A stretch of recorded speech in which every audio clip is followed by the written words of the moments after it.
कहानी की शुरुआत में हम देखते हैं कि प्रशांत महासागर की सबसे गहरी गहराइयों में अचानक एक दरार खुली। एक अलग डायमेंशन से पहला राक्षस इस दरार के रास्ते धरती पर आ उतरा। वो इतना डरावना और विशाल था कि इंसान उसके सामने चींटियों जैसे लग रहे थे। अमेरिकी सेना ने फौरन लड़ाकू विमान भेजे और उस पर गोलाबारी की, लेकिन उसे खरोंच तक नहीं आई। आखिरकार 3 शहरों को मिट्टी में मिलाने के बाद परमाणु हथियार से उसे खत्म किया जा सका। लेकिन सबसे बड़ी मुसीबत राक्षस की मौत के बाद भी नहीं गई। उसके मरने के बाद एक जहरीला पदार्थ फैल गया, जिसे न तो हटाया जा सकता था और न नष्ट किया जा सकता था। उसने धरती के पर्यावरण को हमेशा के लिए दूषित कर दिया और 6 महीने भी नहीं बीते थे कि दूसरा राक्षस आ गया, फिर तीसरा, फिर चौथा। हमले लगातार और तेज होते जा रहे थे। दुनिया के तमाम देशों को समझ आ गया कि अब यह इंसानियत के जिंदा रहने का सवाल है। सब पुरानी दुश्मनियां भूलकर एक हो गए। सभी देशों की सबसे एडवांस टेक्नोलॉजी मिलाकर एक ऐसी मशीन बनाई गई जो इन राक्षसों से टक्कर ले सके। इसी योजना से जन्म हुआ जेगर प्रोग्राम का। लेकिन शुरुआत में रास्ता आसान नहीं था। शुरू में इन मशीनों को एक अकेला पायलट चलाता था, लेकिन इतनी बड़ी मशीन का नर्वस सिस्टम से जुड़ाव इंसानी दिमाग के लिए असहनीय था। पायलट लगभग मर ही जाते थे। तब इस प्रणाली को बदला गया। जेगर के कंट्रोल्स को 2 हिस्सों में बांटा गया और 2 पायलट एक साथ मिलकर दिमागी तालमेल बनाकर मशीन चलाने लगे। और फिर इन जेगर मशीनों ने साबित किया कि वो किसी भी उम्मीद से बढ़कर है। एक के बाद एक लड़ाइयाँ जीती गयी। इंसानियत को पहली बार जीत की रोशनी दिखी। लोग जेगर पायलटों को हीरो मानने लगे। राक्षस बच्चों के खिलौनों में बदल गए। लेकिन यह सुकून असल में उस तूफान से पहले की खामोशी थी जो अभी आने वाला था। साल 2020 शैटर्ड डोम बेस में अचानक चौथे दर्जे के राक्षस की चेतावनी बजी। रैले ने जल्दी से अपने भाई यांसी को नींद से जगाया। इस बार जो राक्षस आ रहा था वो अब तक का सबसे बड़ा था, जिसका कोड नेम नाइफ हेड था। दोनों भाइयों ने फटाफट कपड़े पहने और बड़े कदमों से कॉकपिट की तरफ बढ़े। टीम ने उन्हें लड़ाकू सूट पहनाए, हेलमेट लगाए और न्यूरल इंटरफेस लॉक किया। दोनों अपने जेगर के ड्राइविंग चैम्बर में घुसे और दिमागी जुड़ाव शुरू हुआ। फिर कंट्रोल रूम ने एयर ड्रॉप का बटन दबाया और दोनों भाइयों का जेगर कॉकपिट तेजी से नीचे गिरा। ये सीन इस फिल्म के सबसे यादगार सीन्स में से एक है। और तब पर्दे पर आया हमारा असली हीरो जिप्सी डेंजर। तीसरी पीढ़ी का यह जेगर 79 मीटर ऊंचा और वजन में 1980 टन भारी था, जिसे परमाणु टरबाइन इंजन से ताकत मिलती थी। दोनों भाइयों के कंट्रोल में यह मशीन किसी देवता की तरह तूफानी समुद्र में उतरी। अलास्का के तट से 10 किलोमीटर दूर एक मछुआरों की नाव तूफान में फंसी हुई थी। उन्हें किनारे तक पहुंचाना जरूरी था, वरना उन सभी की जान जाने का खतरा था। तभी रडार पर कुछ विशाल नजर आया। मछुआरों को लगा कि वो किसी आइलैंड के पास पहुंच गए हैं, लेकिन जब उन्होंने ध्यान से देखा तो पता चला कि वह बहुत तेजी से उनकी तरफ आ रहा है। इससे पहले कि वो कुछ समझ पाते, समुद्र की गहराई से नाइफ हेड उभर आया। उस राक्षस के सामने उनके बचने की कोई उम्मीद नहीं थी, लेकिन ठीक उसी पल पीछे से एक रोशनी चमकी।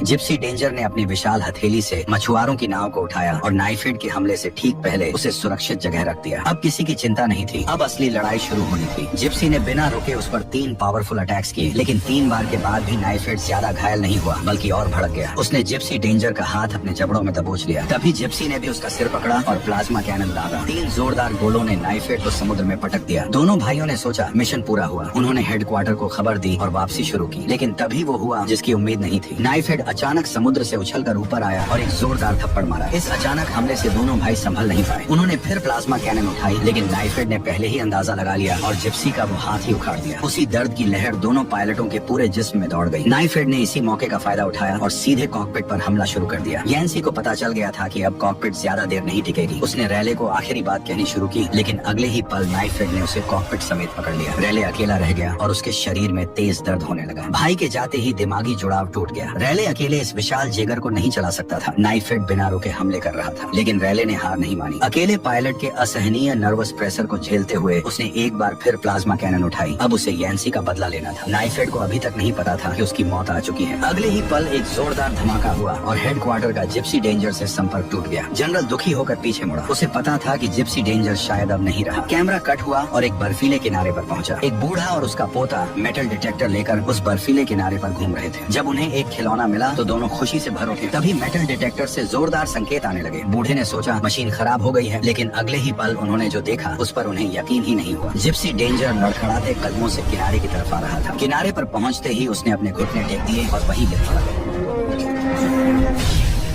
रैले घायल हालत में कॉकपिट से बाहर निकला। उसकी आंखों में बेबसी और दर्द साफ दिख रहा था। बूढ़ा उसे बुलाता रहा, लेकिन कानों में भनभनाहट की वजह से उसे कुछ सुनाई नहीं दे रहा था। जैसे ही उसकी नजर अपने पेट पर पड़े जख्म पर गई, वो वहीं बेहोश होकर गिर पड़ा। अब साफ था कि इंसानियत ज्यादा दिन नहीं टिकने वाली। इसके बाद कई चौथे दर्जे के राक्षस आने लगे और जेगर एक के बाद एक हारते गए। उन्हें बनाने की रफ्तार से कहीं तेज वो नष्ट हो रहे थे। 5 साल बीते। राक्षसों के हमले अब और बढ़ते चले गए। संयुक्त राष्ट्र ने फैसला सुनाया कि जेगर प्रोग्राम अब कारगर नहीं रहा। उन्हें लाइफ वॉल यानी यानी समुद्री दीवार प्रोजेक्ट में ज्यादा भरोसा था। जेगर प्रोग्राम को बंद करने का आदेश आया। हांगकांग को छोड़कर सभी बेस बंद हो गए और सारा पैसा दीवार बनाने में लगा दिया गया। लेकिन 2025 की 2 जनवरी को जिस दीवार पर इतनी उम्मीदें टिकी थी, उसे एक चौथे दर्जे के राक्षस नाइफिड ने पल भर में तोड़ दिया। लोगों में दहशत छा गई। आखिरकार एक रिटायर्ड पायलट ने 5वीं पीढ़ी के अकेले बचे जेगर यूरेका रेडर को उठाया और उस राक्षस से भिड़ गया और सीने में लगी मिसाइलों से उसे खत्म किया।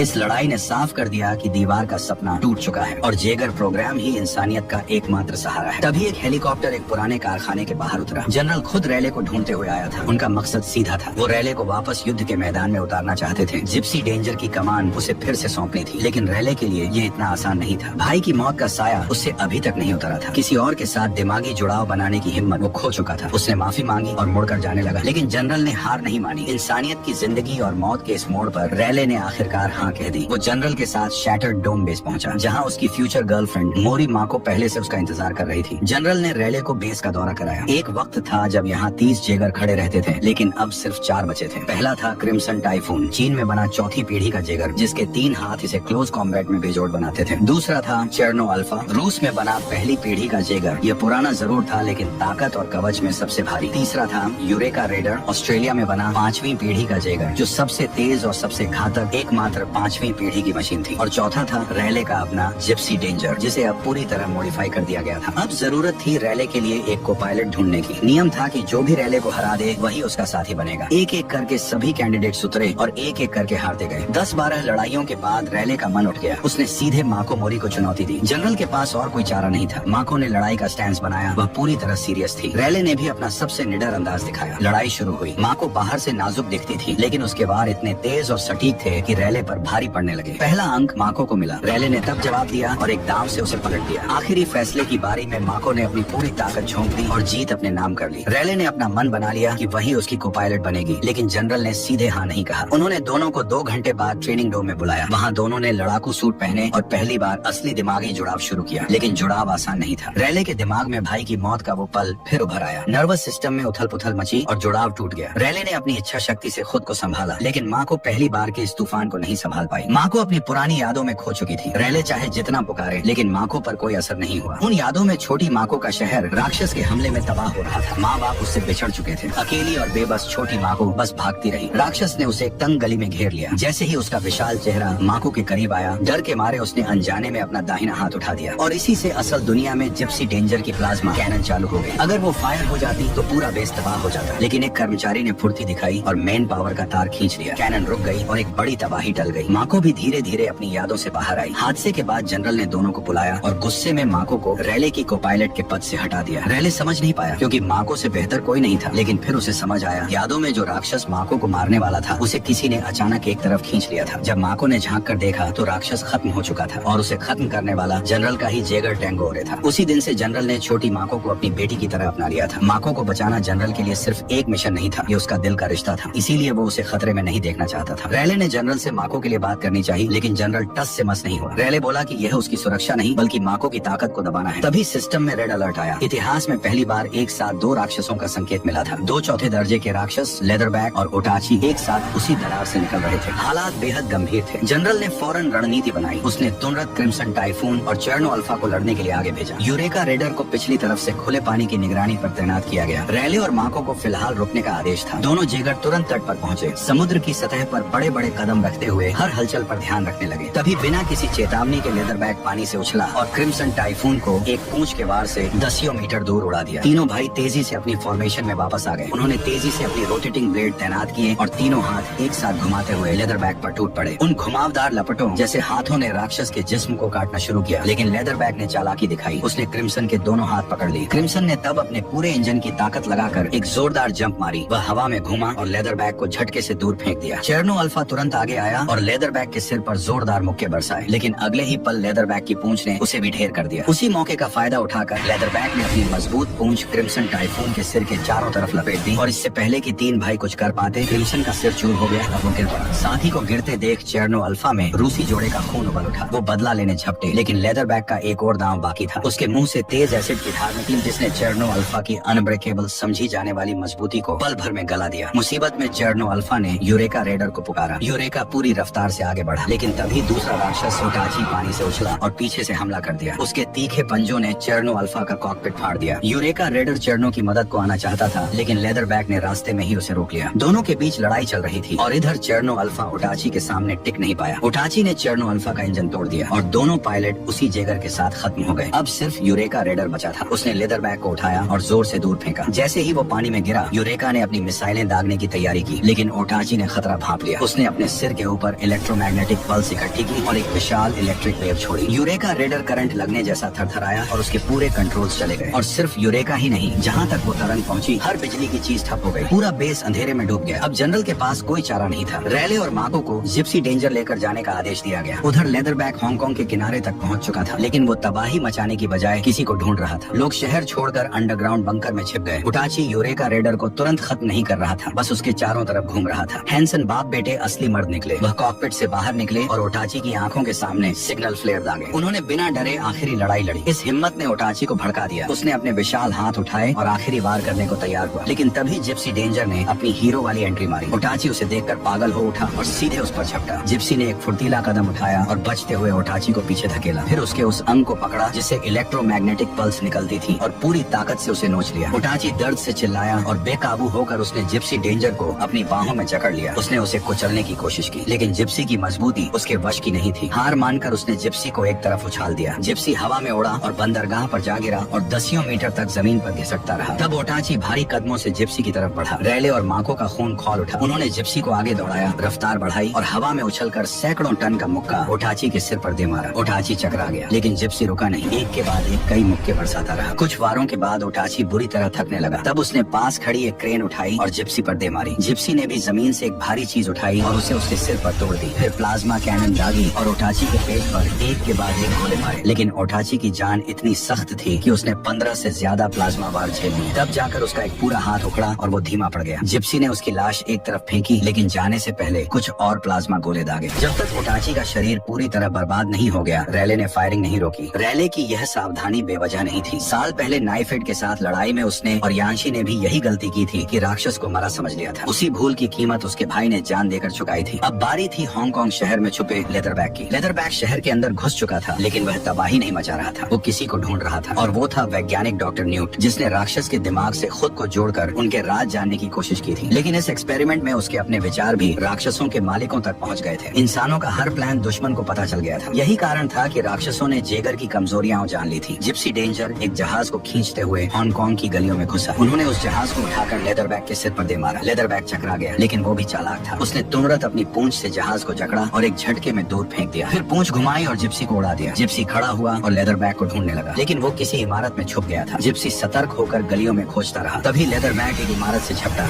जिप्सी ने फुर्ती दिखाई, 2 मुक्के सिर पर मारे, लेकिन तीसरा लेदरबैक ने बचा लिया और जोर से धकेलकर जिप्सी को एक इमारत में घुसेड़ दिया। फिर मुंह से एसिड की धार छोड़ी। जिप्सी तुरंत बगल हटकर बच गया। लेदरबैक ने फिर हमला करने की कोशिश की, लेकिन जिप्सी ने उसकी जीभ पकड़ ली और उखाड़ने लगा। लेदरबैक ने तब पूंछ से जिप्सी का दूसरा हाथ दबोचा और उसका सिर कुचलने की कोशिश की। रैले ने माको को इशारा किया और कूलिंग सिस्टम चालू किया। ठंडे लिक्विड के फव्वारे से लेदरबैक की पूंछ पल भर में बर्फ बन गई। जिप्सी ने एक झटके से उसे तोड़ दिया। फिर पूरी ताकत से जीभ नोच ली। जीभ खोकर लेदरबैक और भी पागल हो गया। वो उछला और दोनों पैरों से जिप्सी की छाती जकड़ ली, लेकिन तभी कुछ ऐसा हुआ जिसकी किसी को उम्मीद नहीं थी। लेदरबैक के दोनों तरफ से पंख निकले। वो जिप्सी को लेकर आसमान में उड़ने लगा। लेदरबैक का इरादा साफ था, जिप्सी को इतनी ऊंचाई पर ले जाना कि पायलट ऑक्सीजन की कमी से मर जाए। जल्द ही वो इतनी ऊंचाई पर पहुंच गए जहां हवा खत्म होने लगी। कॉकपिट में अलार्म बज उठा। प्लाज्मा कैनन भी लड़ाई में खत्म हो चुका था। ऐसा लगा जैसे अब कोई रास्ता नहीं बचा, लेकिन जिप्सी का एक आखिरी दांव बाकी था, उसकी नई अपग्रेड की हुई तलवार। जिप्सी ने तलवार निकाली और पूरी ताकत से लेदरबैक के पंखों को चीर दिया, लेकिन अब जिप्सी खुद हजारों मीटर की ऊंचाई से गिर रहा था। इतने वजन के साथ अगर वह गिरते तो सीधा चूरा हो जाता। तभी रैले ने दिमाग दौड़ाया। उसने सीने में लगे परमाणु रिएक्टर को उल्टा चलाया। उससे निकलने वाले जोरदार धक्के ने गिरने की रफ्तार को काफी कम कर दिया। बाकी का झटका जिप्सी की धातु को खुद झेलना था। गिरते ही एक तेज धमाका हुआ। कई मीटर ऊंचा धूल का बादल उठा और जब धुआं छठा तो जिप्सी डेंजर जमीन पर खड़ा था। ये लड़ाई इंसानों ने जीत ली, लेकिन अभी एक और जंग बाकी थी। जल्द ही हेडक्वार्टर ने एक और संकेत पकड़ा। 3 नए राक्षस दरार से निकले थे, लेकिन हमला नहीं कर रहे थे। वो दरार के आसपास मंडरा रहे थे जैसे किसी चीज की रखवाली कर रहे हो। बेस में फिर अलर्ट बजा। बूढ़ा हैंसन घायल था, इसलिए जनरल ने खुद यूरेका रेडर की कमान संभालने का फैसला किया। माको को पता था कि जनरल की तबीयत उन्हें यह करने की इजाजत नहीं देती। इस लड़ाई में वो जान गंवा सकते थे, लेकिन यह इंसानियत की आखिरी जंग थी। जनरल को खड़ा होना ही था। माको का दिल भारी था, लेकिन उसने जनरल की इच्छा का सम्मान किया। तभी डॉक्टर हरमन ने अपनी कैलकुलेशन से अंदाजा निकाला कि जो राक्षस आ रहे हैं उनमें 2 चौथे दर्जे के और एक 5वें दर्जे के राक्षस हो सकते हैं, लेकिन सेंसर सिर्फ 2 चौथे दर्जे के राक्षस दिखा रहा था। डॉक्टर हरमन को यकीन था कि कुछ छुपाया जा रहा है। सच जानने के लिए उन्होंने और डॉक्टर न्यूट ने मिलकर एक बार फिर राक्षस के दिमाग से जुड़ाव बनाया और जो पता चला वो सबकी सोच से परे था। दुश्मन न सिर्फ राक्षसों को काबू कर सकता था बल्कि उनके जीन बदलकर उन्हें और खतरनाक बना सकता था। इससे भी बड़ी बात यह थी कि उस दरार में एक डीएनए की पहचान करने वाला सिस्टम था। उसमें से सिर्फ वही गुजर सकता था जिसके भीतर राक्षस का जीन हो। इधर जिप्सी डेंजर और यूरेका रेडर पैसिफिक ओशियन की गहराई में उतर चुके थे और परमाणु बम से दरार को उड़ाने की तैयारी कर रहे थे। तभी डॉक्टर न्यूट ने दौड़ते हुए आकर उन्हें रोका और सारा राज बताया। अभी वो फैसला भी नहीं कर पाए थे कि सिस्टम ने तीसरे राक्षस का संकेत दे दिया। डॉक्टर हरमन की कैलकुलेशन सही निकली। ये इतिहास का पहला 5वें दर्जे का राक्षस था, सबसे बड़ा जो अब तक देखा गया था। उसका नाम स्लेटन था। यूरेका रेडर ने अपनी तलवारें निकाली और लड़ाई की फॉर्म बनाई। जिप्सी पीछे रहकर मदद के लिए तैयार था। तभी दूसरे राक्षस ने पीछे से अचानक हमला किया। जिप्सी ने उसका सिर पकड़ा और एक जोरदार झटके से उसे गिरा दिया, फिर गला दबाकर जमीन पर पटक दिया। राक्षस दर्द से चिल्लाने लगा। उधर यूरेका रेडर का हाल बुरा था। स्लेटन की एक पूंछ ने उसे दसियों मीटर दूर उड़ा दिया और वो कुछ देर के लिए आउट ऑफ कंट्रोल हो गया। जिप्सी ने तलवार निकाली और छोटे राक्षस को खत्म करने के लिए आगे बढ़ा। तभी तीसरा राक्षस रैजरबैक तेजी से आया और उसने जिप्सी का पूरा एक हाथ काट लिया। उसी पल स्कनर ने पैर के जोड़ पर काट लिया। 2 चौथे दर्जे के राक्षस एक साथ जिप्सी को घेर रहे थे और हालात बिगड़ते जा रहे थे। जिप्सी ने तुरंत फैसला लिया। तलवार स्कनर के सिर में घोंपी और उसे ज्वालामुखी के मुंह में पटक दिया। जलन से तड़पकर स्कनर ने जकड़ छोड़ी और भाग निकला। जिप्सी पीछे जाना चाहता था लेकिन पैर का जोड़ बुरी तरह टूट चुका था और तभी रैजरबैक फिर तेज रफ्तार से आया। अब बचने का वक्त नहीं था। जिप्सी ने तलवार उठाई और रैजरबैक के जिस्म में घुसेड़ते हुए उसका पेट चीर दिया। इधर यूरेका रेडर स्लेटन से लड़ रहा था। 5वीं पीढ़ी के जेगर के सामने स्लेटन को भी नुकसान उठाना पड़ा। उसका हाथ लगभग कट ही गया था और खून बह रहा था। मौत का एहसास होते ही स्लेटन ने एक भयानक दहाड़ लगाई। उसकी आवाज सुनकर घायल स्कनर भी घिसटते हुए वापस आ गया। जिप्सी भी मदद को जाना चाहता था लेकिन जनरल ने मना कर दिया और उन्हें दूर रहने का आदेश दिया क्योंकि जनरल ने फैसला कर लिया था। वो यूरेका रेडर में रखे परमाणु बम से दोनों राक्षसों के साथ खुद को भी उड़ाने वाले थे और जिप्सी का काम था कि उसमें लगे परमाणु इंजन से उस दरार को हमेशा के लिए बंद करना। यही इंसानियत की आखिरी उम्मीद थी। जब दोनों राक्षस यूरेका के करीब आ गए तो जनरल ने बिना एक पल गंवाए बम का स्विच दबा दिया। एक विशाल परमाणु विस्फोट हुआ। ऊर्जा की लहर हर तरफ फैल गई। जिप्सी ने खुद को झुकाकर उस भयानक झटके को जैसे तैसे संभाला। विस्फोट ने पानी के नीचे एक खालीपन बना दिया था और फिर समुद्र का पानी एक बार फिर उसमें भर गया। जिप्सी को एक बार फिर झटका लगा जिससे उसके सारे सिस्टम में लाल बत्तियां जलने लगी। लेकिन यह सब झेलने के बावजूद जिप्सी डेंजर को अपना काम पूरा करना था। वो एक राक्षस की लाश को खींचते हुए दरार की तरफ बढ़ा लेकिन तभी स्लेटन सामने आ गया। परमाणु बम भी उसे पूरी तरह मार नहीं पाया था। अब कुछ सोचने का वक्त नहीं था। रैले ने जिप्सी की पीठ का प्रोपल्शन सिस्टम चालू किया और सीधे स्लेटन से जा भिड़ा। स्लेटन का शरीर चिर गया और दोनों साथ दरार में जा गिरे। रैले ने फिर परमाणु रिएक्टर से गर्म परमाणु कचरा छोड़ा जिसने स्लेटन को जलाना शुरू किया। आग की लपटें फूटी और स्लेटन चीखते हुए हमेशा के लिए खामोश हो गया। जिप्सी स्लेटन की लाश को लेकर दरार में और गहरा उतरता गया। वहाँ का नजारा रोंगटे खड़े कर देने वाला था। आसमान में एक विशाल आंख टिकी थी और दुश्मन अनगिनत राक्षस बना रहा था। रैले ने फुर्ती से रिएक्टर का ऑटो डिस्ट्रक्शन प्रोग्राम चालू किया और माको को बचाव कैप्सूल में बाहर भेज दिया और खुद एक और कैप्सूल में सवार होकर निकला। जैसे ही गिनती 0 पर पहुंची जिप्सी डेंजर एलियंस की दुनिया में नीले सूरज की तरफ हट गया। वो विशाल ऊर्जा एलियंस की पूरी दुनिया को तहस नहस कर गई और दोनों दुनियाओं को जोड़ने वाली दरार भी हमेशा के लिए बंद हो गई।